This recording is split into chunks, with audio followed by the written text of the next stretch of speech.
واحد السيده كتغسل الموتى خدامه في واحد السيده حتى كتحس بالنفس ديالها طلعت. ديما كنغسلوا فيها عادي، شويه كنحس بالسيده طلعت فيها النفس وهبطات بحال رجعت ليها الروح. قفزات بواحد الغوته وكتشوف فيها وانا نغوت مازال ميته، ولكن هي متاكده باللي حسات بالجسم ديالها تحرك. وماشي غير هي ومرت ولد السيده اللي ميته بجوجهم غوتوا في نفس الوقت، يعني سمعوا نفس الحاجه. شافت فيها قالت لها واش حسيتي؟ باش حسيت؟ قالت لها لا. وعلاش غوتتي معايا؟ الغساله ديال الموتى مأكده 1000 مليون في المية باللي السيده طلعت النفس. سول مرت ولدها اللي كانت معايا واش حسيتي بها؟ مرت ولدها نكرات وحتى مرت ولد السيده اللي ميته غوتات، يعني حتى هي حسات. فعلاش كذبات وقالت لها لا؟ غتخرج كتجري غتقول لولادها امكم راه باقا حيه، راه طلعت النفس، وهي مرت خوكم كانت معايا. الاخرى غتنكر قالت لهم لا. وعلاش غوتي؟ غوت حيت انت غوتي ودخلات. قالوا ليها دخلي غسلي السيده من تخربيق، انت راه واقيلا معاك تغسلي الموتى بزاف، دارت ليك في الخوا. كتقول لهم الله يهديكم، راه القليله كنغسل 3 4 في السيمانه، راه عارفه شنو كندير، راني عايشه معاهم. السيده تحركات ليا في ايديا، جاو الناس يغلبوا فيها الله يهديك دخلي غسلي السيده، راه اكرام الميت دفنوه، راه غير تخيل ليك راه ما كاين والو. ولكن هاد اللحظه هادي غتبدا منها واحد القصه بحال حتى شي قصه فايت ليا عاودتها لكم، داكشي اللي جاي عمركم ما سمعتوه. فديك السيده واش تحركات بصح ولا لا؟ السؤال واش غيديوها للروضه ولا لا؟ ولا داوها للروضه واش هي حيه ولا لا؟ ولا كانت حيه واش غتحيا واش غتخرج؟ هادو كاع اسئله واجوبه غادي نجاوبكم عليهم، وهذا هو الدور ديالي. والدور ديالكم هو لايك وكومونتير. حاولوا ما تنساوهاش ولا تقولوا واحد اخر غادي يديرها. الا كلكم قلتوها وعكزتوا عليها بقينا هنا، وكنثق فيكم غادي ديروها. ونبداو في القصه ديال اليوم. طامو الغساله. طامو كانت مشهوره في الدوار وحتى في النواحي. اي واحد كان توفى كانت كتجي طامو الغساله. تقريبا النص ديال داك الدوار والنواحي مغسله طامو.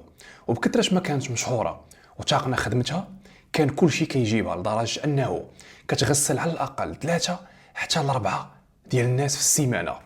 يعني طامو متمكنه من الخدمه ديالها، عارفه شنو كدير والناس كيتيقوا فيها. علاش قلت لكم هذا الشيء؟ ضروري ما غنخدموا به من بعد. غير هي طامو راه واحد الاسم مستعار تفاديا للاسباب قانونيه والمسائل. فاللي كيهمنا حنا في القصه هو انه واحد السيده ارمله ميت لها راجلها وعندها ولادها كاملين رجال وما عندها حتى شي بنت. ولادها مزوجين، غادا توفى، كانت ميسره عليهم وعندهم الورد ديالهم. فشكون غادي يجيبوا؟ حاجه باينه، طامو الغساله. عيطوا ليها وجات باش تمارس المهنه ديالها كيف كاع الايام اللي فاتوا. فصافي راكم عارفين الاجواء ديال العزو كيفاش كيكونوا، الناس كيبكيو. طامو الغساله داخله باش غادا تغسل السيده، وغادا تدخل معاها مرت ولد هذيك السيده اللي توفات. علاش؟ حيت هذيك السيده اللي توفات كيف قلت لكم غير دابا ما عندهاش البنات وانما عندها الولاد. فدخلاش معاها واحد البنت كيف قلت لكم راها مرت ولد اللي توفات. وطامو كانت غاده خدامه والاخرى كانت غير كتساعدها في الخدمه ديالها، كتمد لها الطاسه ديال الماء، كتمد لها هذيك، كتمد لها الاخرى. فهنا في واحد اللحظه وطامو الغساله كتغسل في ديك السيده، فهنايا هما بجوجهم غيحسوا باللي النفس طلعات من ديك السيده. طامو الغساله وحتى مرت ولد هذيك السيده غيغوتوا بجوجهم في نفس الوقت، بجوجهم حسوا بنفس الحاجه. شافت فيها طامو الغساله حتى هي شافت في الاخرى. طامو الغساله غتخرج كتجري كتعيط على ولادها، اجيو تشوفوا امكم راها تحركات. وهنا حاجه باينه، الرياكسيون ديال ولادها غيفرحوا، اوه منا باقا حيه. هذه هي الرياكسيون اللي اي واحد غادي يديرها، حيت باش تقول شي واحد اللي مميته اجي راه امك تحركات، فراه هنايا خاصو يطير بالفرحه. فما غتقولها ليهم غيقولوا ليها كيفاش؟ واش انت حماقيتي؟ ما داروا حتى شي رياكسيون بوجههم. السيده راه متوفيه، اش كتقولي؟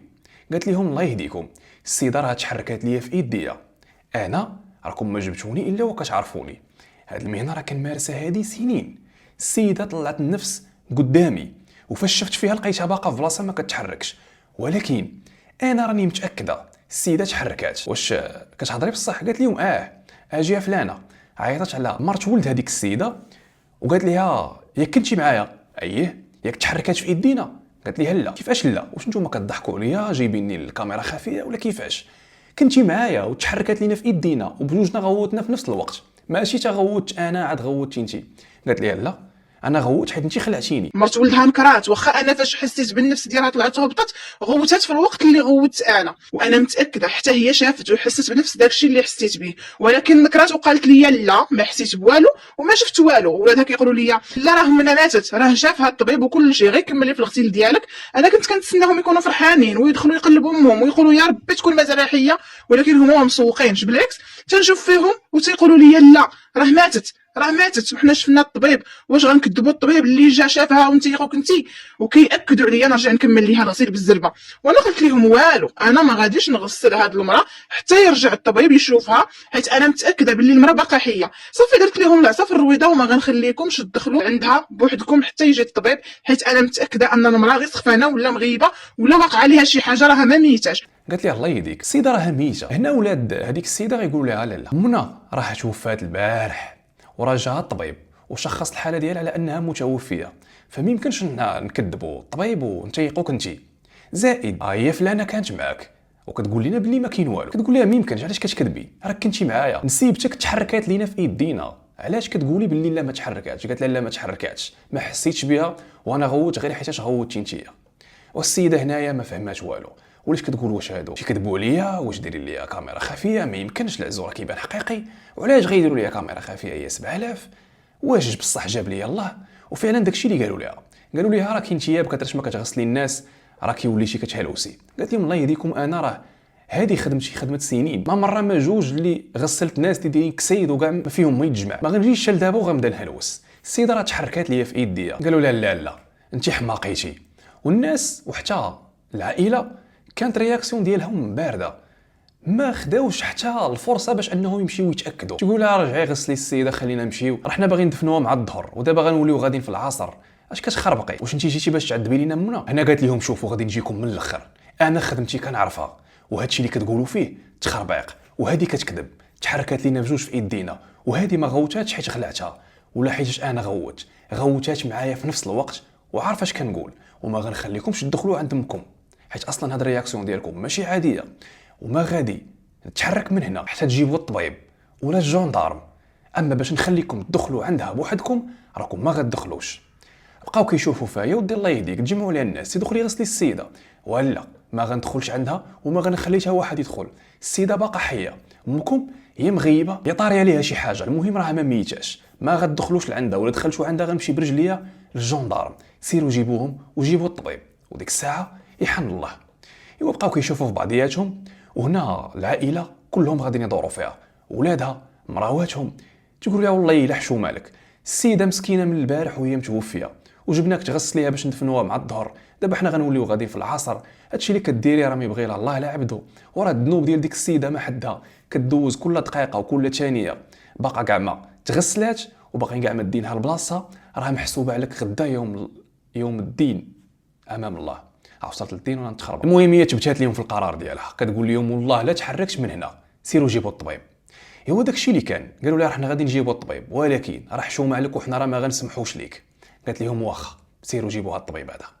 ايوا مشاو غبروا واحد الساعتين، بقاو كيتسناو وهي واقفه لهم عند الباب، ما خلات حتى شي واحد يدخل عندها، كتقول لهم والله لا دخل شي واحد. فهنا كيجيو عندها مراوات ولاد ديك السيده اللي متوفيه وحتى ولادها، حيت مشى فيهم غير واحد، ومره تيقولوا لها الله يهدي هادشي كتشوفي في السيد راه غيتعطل، فين غيلقى طبيب دابا، والطبيب خاصو يجي معاه، والسيده كدوز في الوقت باقا ما تغسلات ما ديناها البلاصه، راه حشومه عليك كيجيو عندها الناس والو، واقفه لهم في الباب وكتقول لهم راه والله لا دخل شي واحد، راه ما غيدخل حتى شي واحد حتى يجي الطبيب ولا الجندارم ولا بجوج.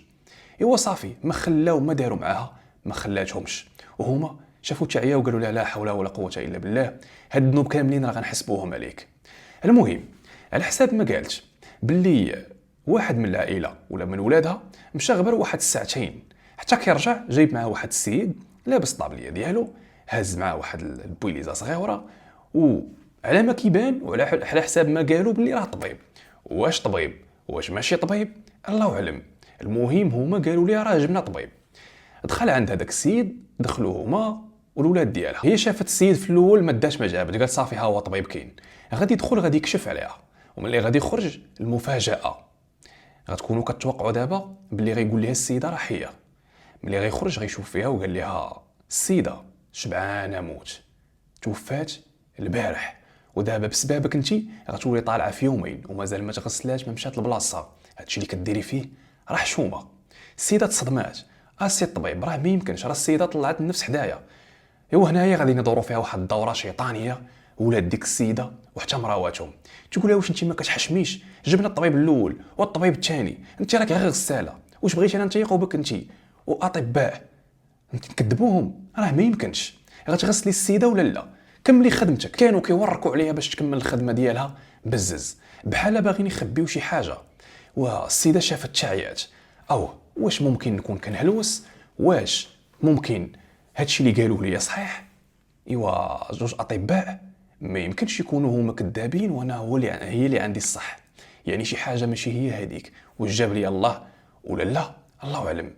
المهم بقاش كتشوف وكتفكر، وهنا غتعاود تدخل هي ومرت ولد وحده اولا واحد من ولاد السيده اللي متوفيه. ايوا دخلات وكتشوف فيها مزيان وكتقول باللي هذيك الصوره اللي كتشوف ديك السيده ماشي وحده ميته، السيده خدامه في داك الميدان عشرات السنوات، سنانها طيحتهم في هذه الحرفه هذه، وكتعرف شي واحد متوفي نهار ولا يومين ولا 3 ايام غير من الشوفه. والشوفه اللي كتشوف في ديك السيده كتقول هذيك السيده بحال شي واحد ناعس، بحال شي واحد مغيب، بحال شي واحد ببساطه ما ميتش وصافي. ودخلها الشك او سباتها في ديك سبحان الله وصافي. فبقات كتغسل فيها، وهنا مره مرت ولد هذيك اللي ميته كتقول لها زربي، كتحاول تزربها، غسل ليها دغيا، يلاه نمشيو يلاه هي دغيا مالكي وحلتي. وهي كانت بالعاني كتعطل باش كتبقى تقيسها شويه، غتقيس لها العرق، قاست لها العرق في العنق ديالها، كتحس بواحد النبض اللي تقريبا قليل بزاف، نقولوا ما كاينش ولكن كاينه حركه، كاينه شي حاجه كدير طقطق كل شويه كتنبض. كتقول لها هانتي راه السيده باقا حيه، الاخرى كتدور فيها واتي الله يهديك، ملي ما باغاش تغسليها علاش جايه كاع سيريها في حالك، خلينا هنا نكمل. كتقول لها انت دخلنا عليك عاب الله لما حطي صبعك هنا باش كتحسي. كتقول لها ما كنحس بوالو، السيده ميته. كتعاود الغساله تحط يديها، كتحس بلي كاين شي نبض قليل. كتقول لها ما يمكنش، وراه ما يمكنش هادشي كامل هلواسه. شويه غتحط ودنها على القلب ديالها، والمفاجاه هنا كتلقى بلي القلب ديالها نقدر نقول لكم ما كيضربش، ولكن قبل من هذا ولكن القلب ديالها ما كيضربش اذا ميته. كانت كتهلوس؟ لا ما كيضربش، ولكن كاين واحد النبض اللي قليل بزاف، بحال شي صوت بعيد كتسمع ديك الطق وعلى مده طق قليله. هادشي شنو كيعني؟ كيعني بلي السيده بصح باقا حيه، وهاد الدبانه رجعت كتبعني فين ما مشيت، بدلت الدار وجات. علاش ما عرفت. المهم عطيوها سميه، واحد البنت كانت سماتها دواحه. الا وافقتوا على التسميه وهذاك كانت ما احسن خليوها في كومونتيرات.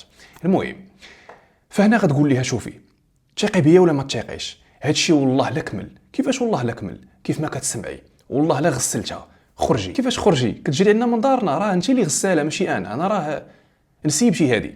قالت لها والله لا كملتو، السيده باقا حيه، نتوما دايرين شي قالب، ما يمكنش هادي تكون ميته. انا راني كنعرف الموتى وعشت معاهم، عشت مع الموتى اكثر ما عشت مع الناس الحيين، فما يمكنش هادي تكون ميته. غتخرج عندهم وغتقول لهم شوفوا امكم باقا حيه كيف ما كتسمعوا. الناس في العزو كيشوفوا فيها بحال هكا، او تادي مالها. كتقول لهم هي كيف ما كتسمعوا امكم باقا حيه، امكم يا مغيبه يا طاريه ليها شي حاجه، ولكن باش انا ندي ذنوبها ونغسلها وديوها تدفنوها هذه اللي ما عمرها ما غتكون. جيبوا طبيب، جيبوا اللي بغيتو، انا غنخرج هذه المسؤوليه. غير هي ما تدفنوش امكم راها حيه، غتحملوا مسؤوليتكم، اما انا ما نديش معكم الذنوب. بغيتو ديوها ديوها. واش ندفنوا المراه مازال حيه ومرت ولدها كتخنزر فيا بحال انا مجرمه في ديك الوقيته؟ المهم ما حاملينيش وما باغيينيش نقول لهم المراه راه مازال حيه. نكمل في الغسيل عادي، فبقيت كنشوف ديك السيده وكنتمعن فيها. كتبان لي السيده بحال غير سخفانه، بحال غير شاربه شي حاجه ومرفوعه ما ميتاش. انا كما قلت لكم راني مولفه كنغسل الاموات بزاف وعارفه الميت كيفاش كيكون صفر وفاش كنبداو نغسلوه كيفاش كيولي. هي ماشي بحال هكاك نهائيا. هاد السيده كانت حالتها طبيعيه، كنحط يدي على قلبها كنقول على الله وعسى نحس به كينبض، ولكن ما حسيتش بقلبها كينبض. وحطيت يدي على العرق ديال عنقها وبديت كنحس باللي هذاك العرق كيزدح، ولكن ماشي بالجهد، ولكن كاينه الحركه. هنا قلت لمرت ولدها اللي داخله معايا حطي يدك هنا وشوفي واش غتحسي بالعرق كيتحرك ولا لا. راه ما يمكنش هاد السيده تكون ميته، راني عارفه الموتى وعايشه معاهم وعارفاهم كيفاش كيكونوا، فاش كنكون كنغسل فيهم. وهاد السيده ما يمكنش تكون ميته.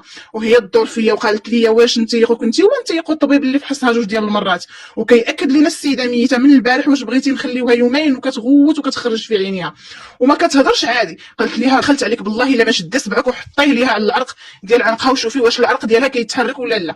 حطيته وهي تقول لي لا شتي انت غير كتخيلي ولا تسطيتي بكثرة ما كتجلسي مع الموتى، حماقيتي وتسطيتي. انا هنا وقفت الغسيل وخرجت عند ولادها، قلت لهم انا ما غنكمل الغسيل لهاد السيده، ما غنكفنها ما حتى حاجه، حيت انا متاكده ان هاد السيده حيه وقع عليها غير شي حاجه، كون هزيتوها وديتوها للسبيطار ولا شفتوا شي حل ما تدفنوش منكم وهي مازال حيه. وهنا داروا فيا كاملين وبقاو كيغوتوا عليا، واش انت تسطيتي، واش نتيقوك انت ولا غنتيقوا الطبيب والسيده من البارح وهي ميته، والناس اللي تما كيقولوا لي حشومه عليك كملي السيده الغسيل، خاصنا نصليو عليها الظهر وندفنوها وانت راك كتعطليها وغنوليو مصليين عليها العصر. كلهم بقاو عليا زربي ومتفقين على نفس الهضره وردوني انا اللي ما مزياناش. هنا غادي يسعروا عليها، بقاو تيغوتوا عليها، واش انت حمقى، واش ما باغاش تغسلي لينا الام ديالنا، جايبينك على قبل نساليو مع الظهر ولينا في العصر، عذبتي لينا منا. كتقول لهم ها انتوما جيبوا هاد الناس اللي كيشوفوا فيا دابا، دخلوا الناس يشوفوها. هنا غيزيدوا يسعروا عليها، ولادها تقول لها واش انت حمقى ندخلوا منا ولا ندخلوا على منا الناس وهي عريانه. سيدي راه توفات، كتقول لهم انا ندخل نغطيها، ودخلوا الناس يقيسوا لها النبض ديال العنق ديالها والعروقه، وإلا كانت حيه مزيان، ما كانتش حيه غنكونوا تاكدنا، غير دخلوا لها شي واحد انا ندخل نغطيها. تقولوا ليها ولادها والله لا دخل شي واحد، ما يمكنش شي واحد يدخل يشوف منا، دخلوا العيالات، لا حرمه الميت وما يمكنش شي واحد يدخل. المهم ما خلاو حتى شي واحد يدخل. هنا شافت التعيات اش غتقول لهم، قالت لهم شوفوا الا نتوما باغيين تمشيو في هاد الطريق شغلكم هذاك، ولكن انا راه ما معاكمش فيها، انا غنخرج سوقكم وغنعاود ناكد لكم امكم راه باقا حيه، بغيتو تثيقوا بيا هو هذاك، ما بغيتوش انا راه غادا نمشي في حالاتي. وداك الشيء اللي كان جراو عليها، قالوا لها سيري في حالاتك، احنا غنجيبوا غساله اخرى، انت راكي بديتي كتكبري شرفتي وهرفتي، دار لك الفريخ، الناس بقاو كيشوفوا فيها بحال هكا وكيعيبوا عليها، او الا كانت السيده باقا حيه مالا ما ناضتش. المهم خرجت هاد السوق هذه الغساله طامو، جمعات الماتيريال ديالها، قالت لهم عوموا بحركم وكنعاود ناكد لكم وهياكم تمشيو تدفنوا ماماكم راها حيه. صافي جراو عليها. هنا غنفتحوا واحد القوس مهم ومهم بزاف في هاد القصه هذه. هاد الدراري هادو مساخيط الوالدين درجه فرسان، باهم اصلا كان مات بالفقصه، مضاربين على الورث وباهم باقي حي، يضاربوا بيناتهم كل واحد يجر من جهه، ودوك الملاكات مضاربين عليهم، بقاو بحال هكا تصفوا لباهم في الحياه. وباهم ملي غادي يموت بقاش معاهم غير امهم، واللي غالبا كتبان حتى هي وقيله صيفطوها الروضه غير بالفقصه. هذا غير واحد القوس بغيت نفتحوه حيت غادي نخدموا به من بعد. المهم السيده الغساله طامو مشات في حالها وصافي، خلاتهم منهم راسهم. فهنايا غيجيبوا واحد الغساله اخرى وغادا تغسل السيده، صافي غادي يجمعوا المسائل ديالهم، غيهزوها غيديوها المراسم ديال الدفن، غادي يكملوا ومشاو في حالاتهم. وهنا السيده غتكون صافي كملات المراسم ديال الدفن ديالها، كلشي هو هذاك، الحياه بقات غاده. ولكن يا ريتكم سالات هنا، كوراني ما كنعاودش لكم في هذه القصه.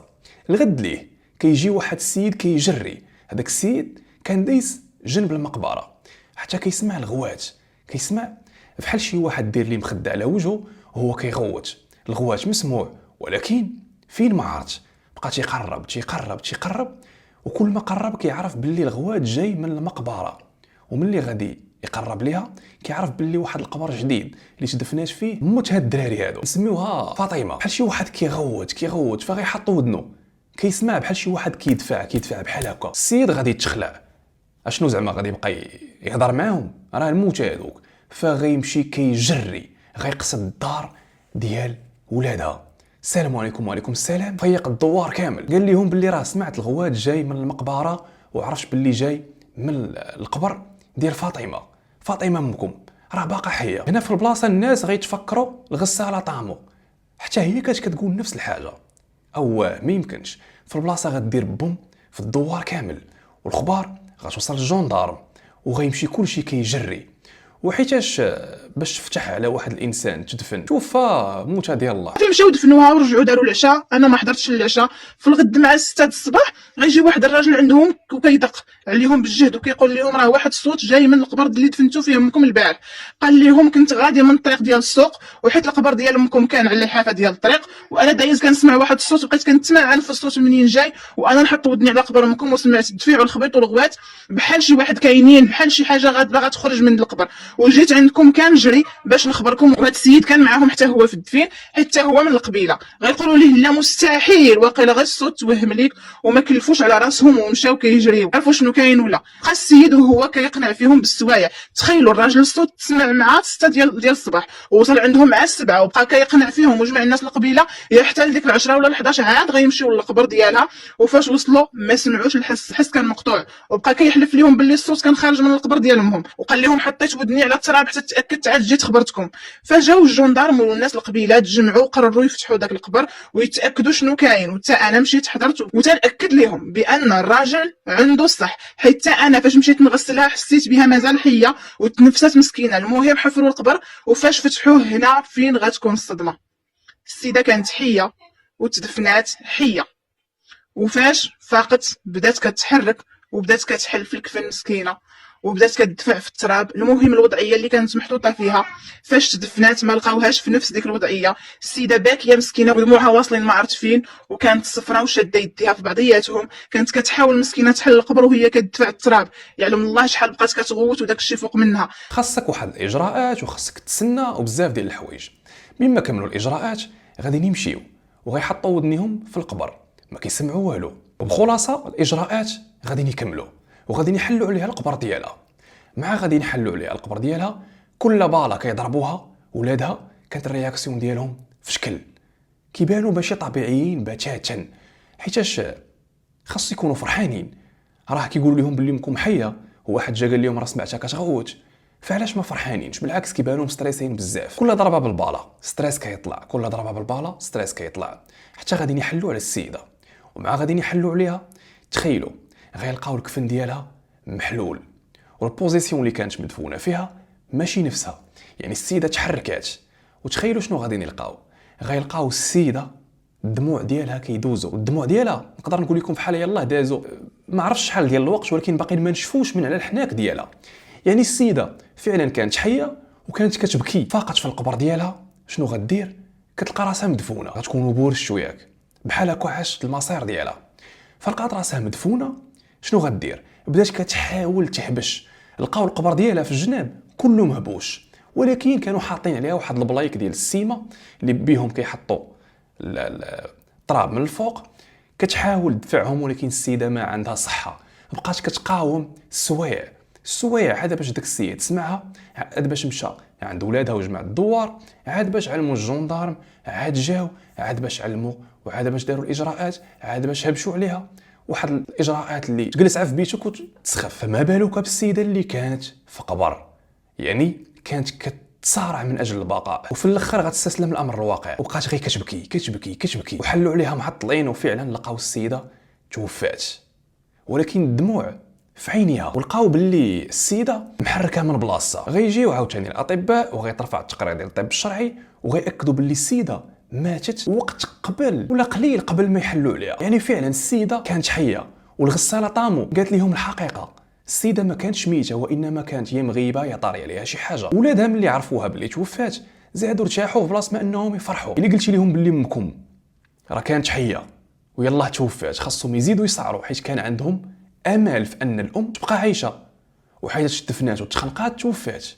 ولكن هما بحال ارتاحوا، بحال كانت مشكله لهم شي عائق في الحياه. شنو هو الله اعلم. غادي يتعرضوا للمساءله ولكن حتى شي دليل ما عليهم. مع ماتت امهم في البلاصه غادي يفرقوا الورث، بحال كانوا كيتسناو. تخيلوا واحدين طاري لهم هذا المصير كامل، المهم يلا توفات وهي كانت حيه. بلاصه ما يدور لهم الفرخ، لا هما فرقوا الوارث وكل واحد خدا حقه وعايشين فرحانين. يعني صفاوها لبوهم وتبعوه امهم. علاش؟ حتى شي واحد ما عارف، ولكن القصه ما سالاتش هنا. الغساله طامو ملي عرفت باللي هي جا شي واحد وسمعها ومشى عند ولادها، ومن بعد جاو حلوا عليها وكاع هادشي اللي عاودتو لكم. فالسيده غتقول لهم وانا في عمري دابا 80 عام ما عمر وجه ديك السيده ما حيد من عينيا، فين ما كنحط راسي في المخده كتبان ليا، ونادمه اشد الندم في الحياه ديالها، حيتاش ما كبراتش الموضوع. كل نهار كتقول علاش ما كبرش الموضوع، علاش مشيتش للجندارم، علاش ما حبسهمش، علاش خليتهم يدفنوها، علاش خليتهم يجيبوا واحده اخرى تغسلها، علاش. حسات بواحد التانيب الضمير اللي خايب بزاف، وهذا الشيء غيخليها تولي عندها ماشي عقده نفسيه وانما عذاب نفسي. كل مره كتحط راسها كتخيل ديك السيده، كل مره كتقول علاش ما درتش، وكتبقى غير تفكر وغتعتزل هذه المهنه هذه وما عمرها ما غتعاود تحط فيها ايديها. والى يومنا هذا طامو الغساله باقا كتحلم بديك السيده. ولادها ردة الفعل ديالهم كانت بارده، بحال ماشي امهم اللي مسكينه دفنات حيه والليل كامل وهي كتقاسي حيت دفنات حيه. حتى الصباح عاد ماتت، والو ما مسوقين ما والو، رجعوا دفنوها بدم بارد ورجعوا للدار عادي بحال ما واقع حتى شي حاجه. مولات هاد القصه دابا في عمرها 80 سنه، ومن ذاك النهار ما بقات غسلات شي مرا ولا حطات يدها على شي مرا ميته. وكانت هاد المرا هي الاخرى وحلفت ما تقيس مازال شي وحده، وندمات بزاف وكتقول انا حاليا في عمري 80 عام ومازال كنلوم مراتي علاش ما وقفتهمش قبل ما يدفنوها، وعلاش ما كبرتش الموضوع، وعلاش ما بقاتش كتغوت وصمدات على رايها حتى يحضروا الجندارم. المهم تكبر القضيه واللي بغى يوقع يوقع. المهم هو ديك المراه ما تدفنش هي، وكتقول ما كانش عليها تسمح فيهم واخا جراو عليها، وديك المراه ما حيداتش من بالها وسنين ومازال كتحلم بها. الصفه ديالها والوجه ديالها ما كيحيدوش ليها من بالها. وقالت لكم ولادها 3 بهم داك الورث وداك الرزق ديال العروبيه اللي كانوا طامعين فيه كل شيء ضاع من يديهم وتفركتوا. ما بقات عندهم ارض، ما بقات عندهم كسيبه، ما بقات عندهم حتى شي حاجه. حتى الغرس من الغرس اللي كيزرعوها ويحصدوها سبحان الله ما كتسخرش. وسبحان الله امهم وباهم خلاو لهم الاراضي، الكسيبه، البقر، الغنم، الدجاج، المهم الخير. وسبحان الله غير فاش ماتت امهم بحال دات معاها كل شيء، وكل شيء تكشط، ما بقات عندهم حتى حاجه. ولاو غير كيطلبوا في القبيله البهايم والدجاج ماتوا ليهم، واللي حطوا فيها يديهم ما كتصدق ليهم. الا داروا الفلاحه ما تصدق. سبحان الله السخط نزل عليهم لواحد الدرجه كبيره، ولاو عبره في القبيله، ولاو مسمينهم تريكه المساخيط وما كيتفايلوا حتى شي حاجه تجي من جهتهم. المهم ولاو منبودين ومنفورين من عند كل شيء. وهاد السيده كتوصيكم الا مات شي حد من عائلتكم تتاكدوا مزيان وتشوفوا الطبيب اللي يكون متمكن. باش كتحلم شنو كتقول ليها ما كتبغيش تعاود، ولكن كتقول باللي راه كل نهار كتوقف عليها في المنام. نظركم شنو كتقول ليها في المنام فاش كتفكر الغساله طامو؟ والسؤال الاهم من هذا الشيء كامل، علاش ولادها كانوا كيديروا ديك الرياكسيون هما ومراواتهم؟ علاش كانوا كيانسيستيو على انها تدفن وتغسل في اقرب وقت؟ علاش ما فرحوش ملي قالت لهم امكم راه باقا حيه؟ والسؤال اللي كبر من هذا، علاش جابوا طبيب المره الثانيه ما كتبانش عليه الصفه ديال الطبيب؟ شكون هو؟ عمر الناس ديال الدوار ما شافوه. واش طبيب واش ماشي طبيب الله اعلم. شكون هو داك السيد؟ حتى شي واحد ما عارف الى يومنا هذا. شنو السر اللي مخبين دوك الاولاد الله اعلم. بزاف ديال الاسئله اللي ما عمر شي واحد ما غادي يجاوب عليهم. ماشات ديك السيده وداتها معاهم ولا داتهم معاها وديت نتلا في العربيه نزيد شهر اخر برا صافي مشات. شنو داركم نتوما؟ شنو السر اللي كاين في هذه القضيه هذه؟ القضيه واخا قصيره ولكن الا زدتكم شي حاجه غنزيدها كذوب، وانا بطبعي ما كنبغيش نزيد في فيخرات. كنعاود لكم القصه كما هي بالضبط، كيف ما قريتها ولا سمعتها كنجي كنكفحها لكم في هذا الفيديو. عارفكم كتبغيو قصص طوال، ولكن بما انني ما بقاش خدام معايا الدري ديال المونتاج فراه انا اللي كندير كل شيء. كنوجد القصه كنصورها وانا اللي كنمونطيها ونحطها لكم. حاولوا تفاعلوا مع القصص حيت التفاعل ديالكم هو الحاجه اللي كتدفعني ندير لكم الجديد. غادي نحاول نبقى اكتيف معكم ونحاول نطول ماكسيموم بوسيبل. غادي ندير جهدي عشان نتوما ما تنساوناش بالتفاعل ديالكم. وهذه هي القصه ديال اليوم. انا سفيان وجيز، نتلاقاو في القصه لما جايه ان شاء الله.